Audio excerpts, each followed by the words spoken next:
અમરેલીના કાપાકાંડથી ખળભળાટ।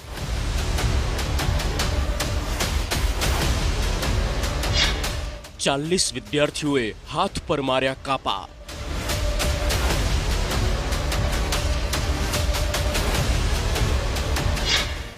લોહિયાળ ગેમ વાલીઓ માટે લાલ બત્તી સમાન।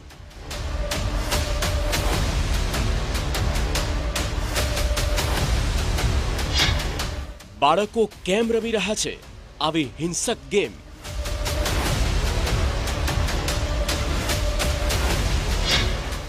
બાળકોના માનસ પર હિંસા કેમ છવાઈ?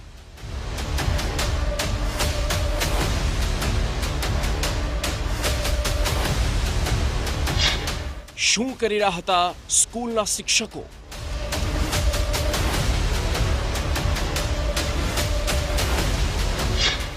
પોલીસની તપાસમાં શું થયો ખુલાસો?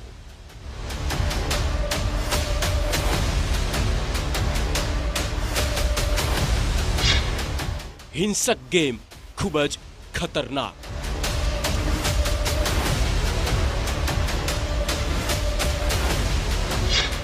હવે શું કરશે શિક્ષણ વિભાગ?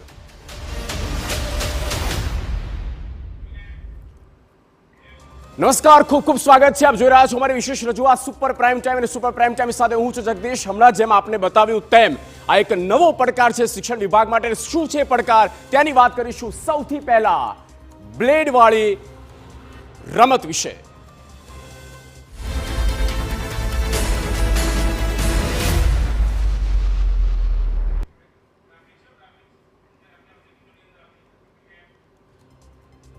તો સ્કૂલમાં બ્લેડ વાળી રમત રમવામાં આવી રહી છે। ખૂબ જ ચોંકાવનારો ચિંતાજનક આ બનાવ બન્યો છે જ્યાં સ્કૂલમાં વિદ્યાર્થીઓ આ પ્રકારની હિંસાત્મક રમત રમી રહ્યા છે।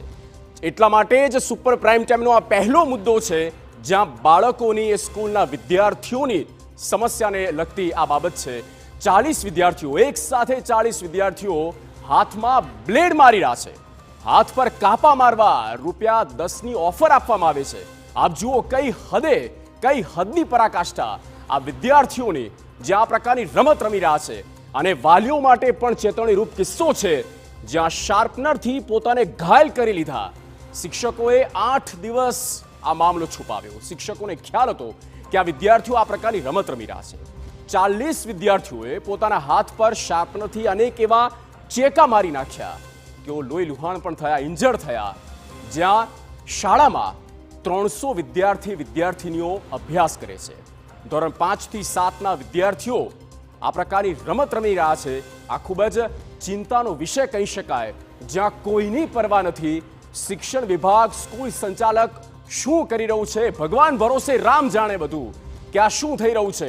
કોઈની પર ધ્યાન આપવામાં આવતું નથી અને બસ મદમસ્ત થઈ જતા હોય છે એ સ્કૂલના, શાળાના એ સંચાલકો હોય કે પછી અન્ય એ સ્કૂલના શિક્ષકો જ કેમ ના હોય। આજે દુઃખ સાથે કહેવું પડે કે ક્યાંક એમની જવાબદારી તેઓ પોતે ભૂલી રહ્યા છે।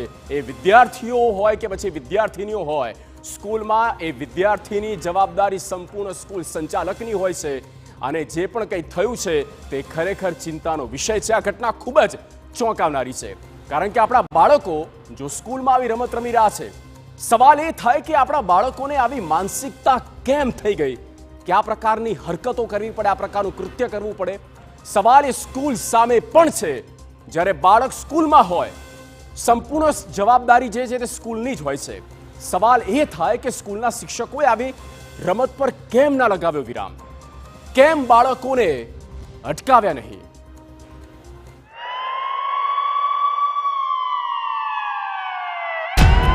અમરેલી, સ્થળ બગસરાનું મુંજિયાસર,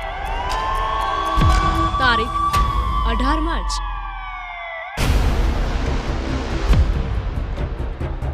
અમરેલીની આ સ્કૂલમાં એક એવો કાંડ સર્જાયો જેણે સમગ્ર ગુજરાતમાં સનસની મચાવી દીધી છે। જ્યાં 8 દિવસ પહેલા એક એવી ઘટના બની જે સામે આવતા જ તમામ લોકો અચંબિત થઈ ગયા।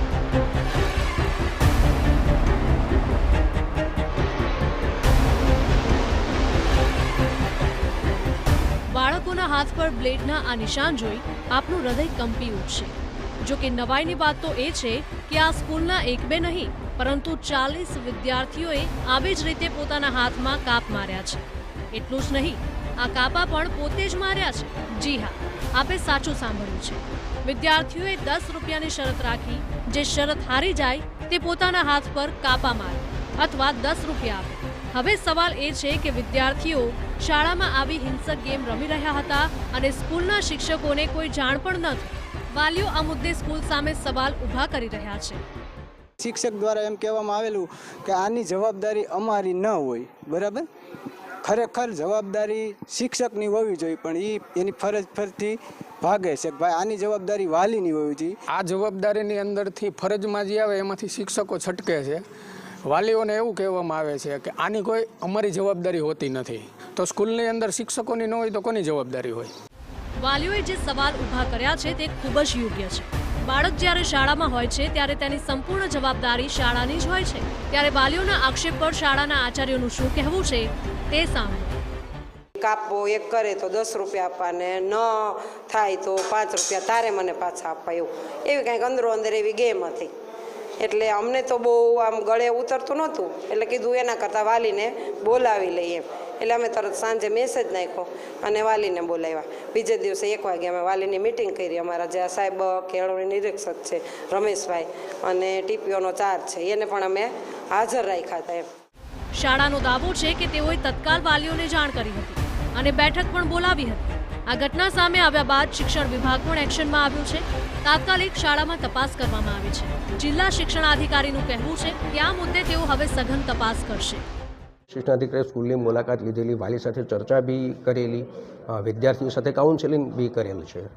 વાલીઓ આક્ષેપ પણ લગાવી રહ્યા છે કે શિક્ષકોએ આ વાત દબાવી હોય એવું નીકળી શકે? નહીં, વિદ્યાર્થી દબાવવાનો કોઈ પ્રશ્ન ઉપસ્થિત એટલા માટે થાય નહીં એમાં કે એવી કોઈ ગંભીર ઇન્જરીનો વિષય અત્યાર સુધી ધ્યાન ઉપર આવેલ નથી. ઇવન ધો અત્યારે મેડિકલ ટીમ આવી રહી છે, એ બી ચેક કરશે. બટ સમય દરમિયાન શિક્ષકો અને ટીપીઓશ્રીએ પેરેન્ટ્સ સાથે અને વિદ્યાર્થીઓ સાથે એકવાર કાઉન્સેલિંગ અને મિટિંગ તો કરેલી છે. એટલે છુપાવવાનો કોઈ પ્રશ્ન હોય એવું જણાય આવતું નથી. માત્ર શિક્ષણ વિભાગ જ નહીં પરંતુ પોલીસ પણ આ ઘટનાને લઈને સક્રિય છે. એસપી દ્વારા આ સમગ્ર કાંડની તપાસ કરવામાં આવી છે. આ જે ઘટના બની છે એનું મુખ્ય કારણ એવું છે કે જે બાળકો છે એ પોતપોતાની જોડે રમતમાં એકબીજા જોડે શરત મારે, બેટ મારે કે જો તું આ હાથમાં જો પોતાની રીતે બ્લેડ મારીશ તો એને 10 રૂપિયા નહીં આપવાના, જો ન મારે તો એને બ્લેડ આપવાનું. એટલે ઇન અ વે ડેર જેવું છે આ ગેમ. જે બાળકો છે એ પોતાની રીતના આવી રીતના જે પોતાના હાથમાં છે એ આવી બ્લેડ મારેલી છે. બાળકો છે એ પોતાનું જે પેન્સિલનું જે શાર્પનર હોય એની બ્લેડ છે એ સમહાવ કાઢી લેતા હતા. એટલે આ જે છે એ માર્કેટમાંથી પરચેસ કરેલી બ્લેડ હોય એ બ્લેડ દ્વારા નથી થયેલું, પણ શાર્પનરની જે બ્લેડ હોય એના દ્વારા એમણે કાઢી અને એના દ્વારા પોતાના હાથ પર આવી રીતના માર્યું છે. એનાથી આ ઘટના બની છે. શિક્ષણ પ્રધાન પ્રફુલ્લ પાનસરિયાએ કહ્યું કે આ સમગ્ર ઘટના સમાજ માટે લાલ બત્તી સમાન છે. બાળકોના કુમળા માનસને બચાવવા જરૂરી છે. બાળકો સામે સામે ચેલેન્જ આપે, ગેમમાં જેમ ચેલેન્જ આપે, કોઈ ડેન્જરસ વસ્તુ કરવાની હોય, કોઈ કૂદકો મારવાનો હોય, એ રીતે શાર્પનરનું જે પેન્સિલ અણી કાઢવાનો જે સંચો હોય એનું જે બ્લેડનું પેલું હોય, હારી જાય તો સામે મારે પોતાના રીતે. આમાં કોઈ હુમલો થયો છે, બહારના લોકો એમને મારે, પોતે સામે ચેલેન્જથી. પણ વાલીઓ માટે, શિક્ષણ માટે અને દરેક શાળા સરકારી હોય કે પ્રાઇવેટ હોય, આપણા માટે આ રેડ સિગ્નલ છે અને આપણા માટે આ ડેન્જરસ વાત છે. સ્કૂલમાં સર્જાયેલી આ ઘટનાએ તમામ લોકોને વિચારતા કરી દીધા છે. જો કે સવાલ એ છે કે ધોરણ 5 થી 7 સુધીના વિદ્યાર્થીઓ આવી હિંસક ગેમ કઈ રીતે શીખ્યા અને શાળામાં આવી રમત રમવાનો વિચાર કેવી રીતે આવ્યો. અમરેલીથી જયદેવ કાઠીનો રિપોર્ટ.